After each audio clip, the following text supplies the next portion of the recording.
Marlène, Marco et Jean-Claude sommes heureux de te présenter.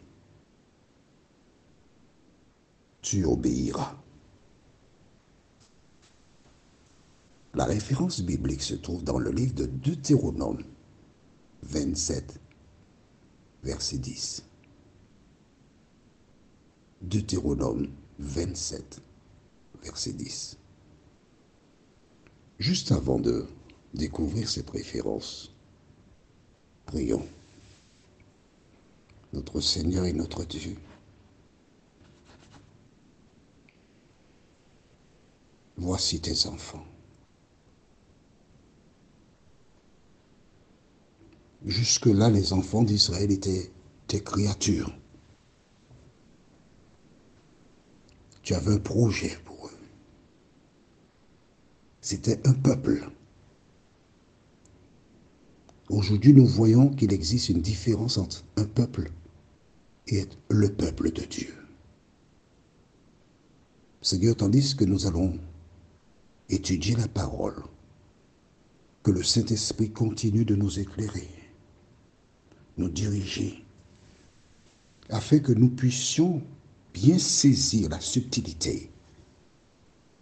Garde-nous dans ta paix, au nom de Jésus, pour ta gloire éternelle. Amen. Rappelle-toi, nous avons vu un sujet très important à savoir. Nous lisons dans Deutéronome 27, verset 9. C'était le sujet précédent.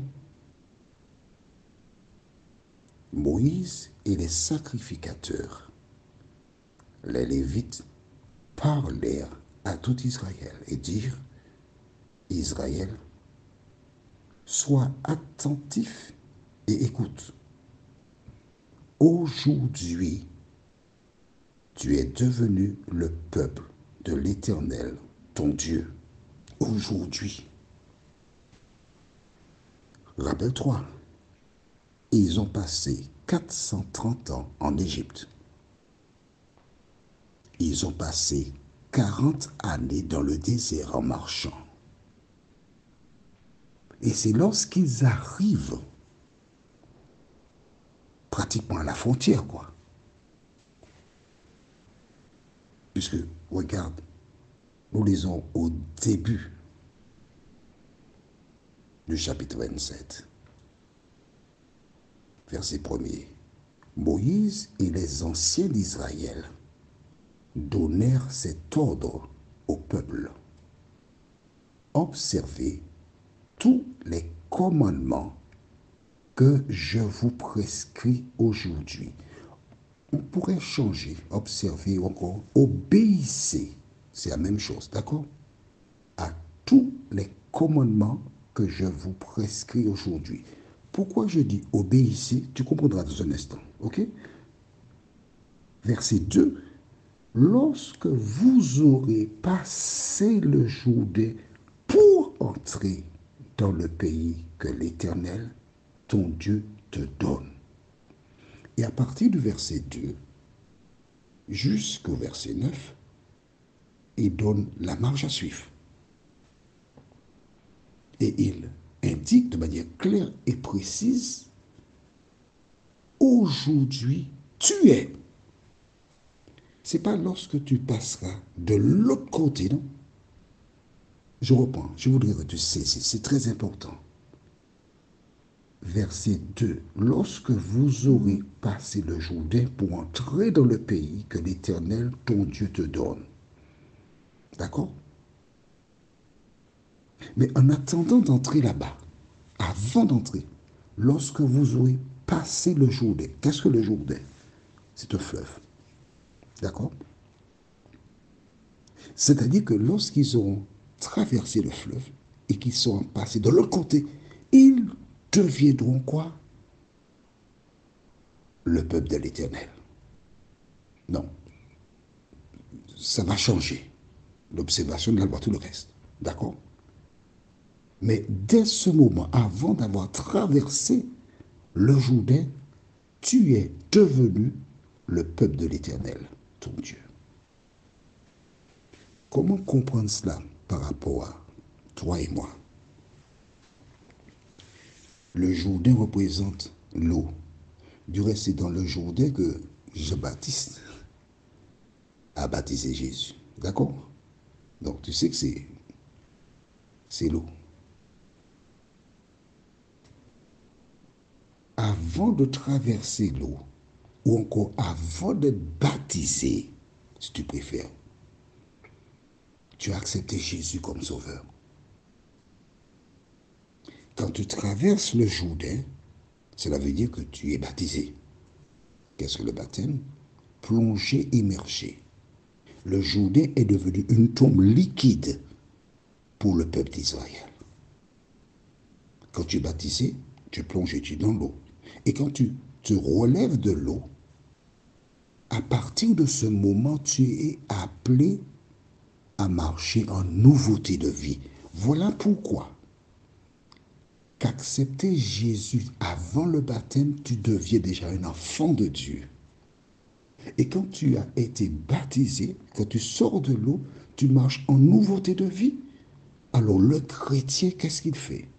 Et nous lisons la référence de ce jour, Deutéronome 27, verset 10. Tu obéiras à la voix de l'Éternel, ton Dieu, et tu mettras en pratique ses commandements et ses lois que je te prescris aujourd'hui. Tu vois, les commandements et les lois sont donnés aujourd'hui. Mais tu es appelé à mettre cela en pratique après le Jourdain, après le baptême. Est-ce que tu as compris? Est-ce que c'est clair pour toi? Tu veux que je reprenne? Avec plaisir. Verset 9. Moïse et les sacrificateurs, les Lévites, parlèrent à tout Israël et dirent, Israël, sois attentif et écoute. Aujourd'hui, à l'instant T, tu es devenu le peuple de l'Éternel. Maintenant, là, tu es le peuple de l'Éternel. Ton Dieu. D'accord? Mais il faut lire le verset 1 et 2 pour bien comprendre la suite.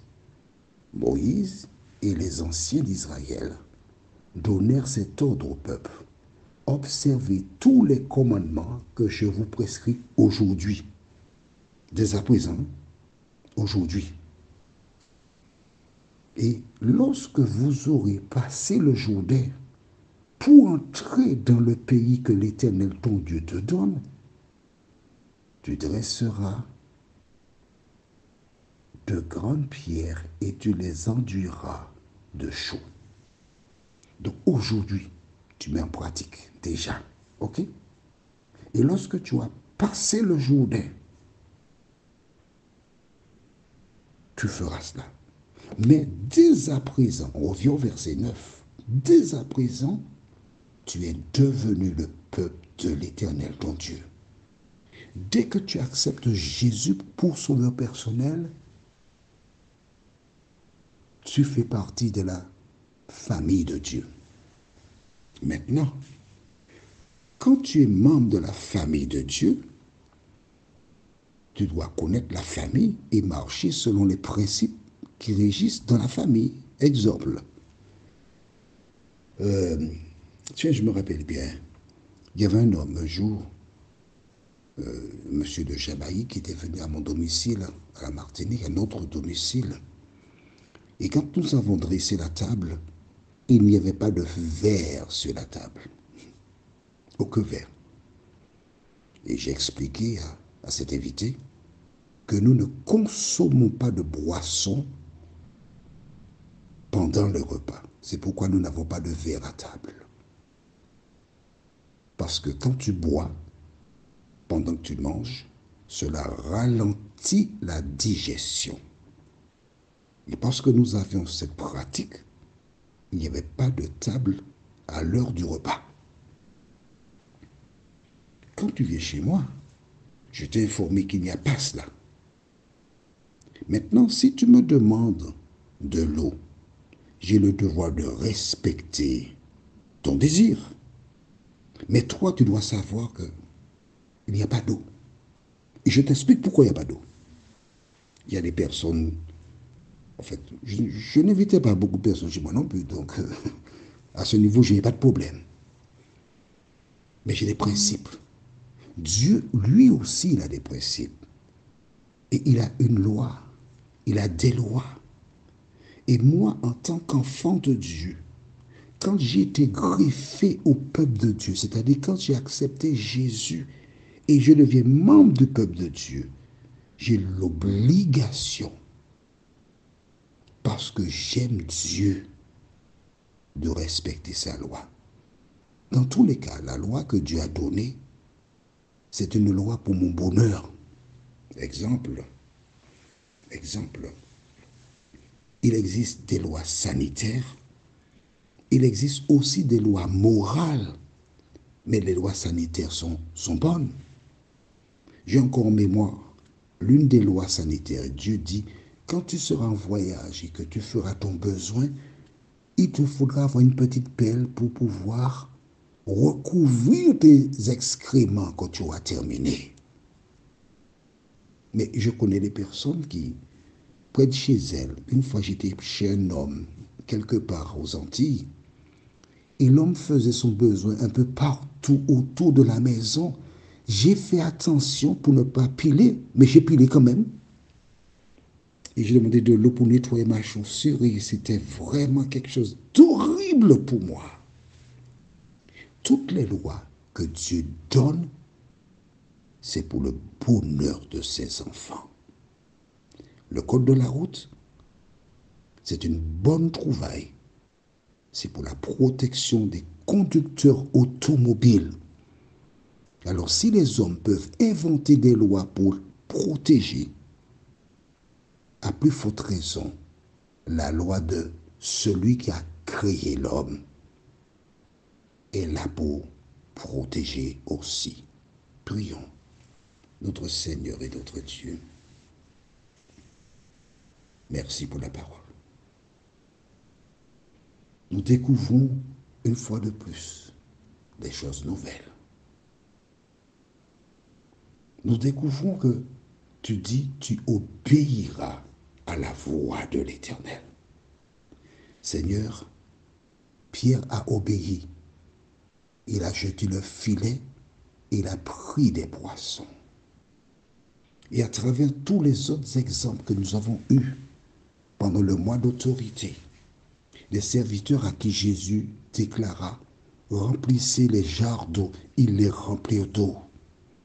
Ensuite, il leur dit, apportez à l'ordonnateur. Ils apportèrent. Ils savaient qu'ils avaient mis de l'eau dans les jarres. Mais ils ne savaient pas que Jésus avait transformé l'eau en vin. Et ils furent surpris quand ils entendirent le commentaire de l'ordonnateur. Seigneur, aide-nous à obéir à ta parole.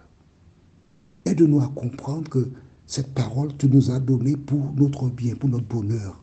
Aide-nous à grandir en toi et pour toi, nous t'en prions. Au nom de Jésus et pour ta gloire éternelle. Amen. Que l'Éternel continue de te bénir et te garde. Notre prochaine étude sera le même jour et nous lirons de Deutéronome 27, le verset 11. Deutéronome 27, verset 11